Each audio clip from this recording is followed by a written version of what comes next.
निदा खानच्या जामीन अर्जावरची सुनावणी लांबणीवर पडण्याची शक्यता. एसआयटीने म्हणणं सादर करण्यासाठी मागितली 8 दिवसांची मुदत. 18 दिवसांपासून निदा खान कारागृहात. 3 दिवसांपूर्वी निदा खानवर नाशिक न्यायालयात दाखल करण्यात आले दोषारोप.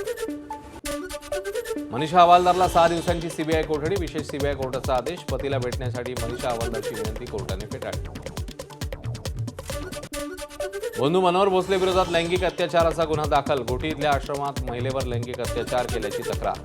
करमाळा पोलीस स्टेशनमध्ये गुन्हा दाखल. मनोहर भोसलेवर यापूर्वी जादूटोणा आणि आर्थिक फसवणुकीचे गुन्हे. उल्हासनगर गोळीबार प्रकरणातील मुख्य सूत्रधार सागर पाटीलला अटक. मृताच्या कुटुंबियांच्या आरोपानंतर अखेर पोलिसांनी ठोकल्या बेड्या. आणखी 5 आरोपी फरार. पोलिसांकडून शोध सुरू. एबीपी माझा, उघडा डोळे बघा नीट.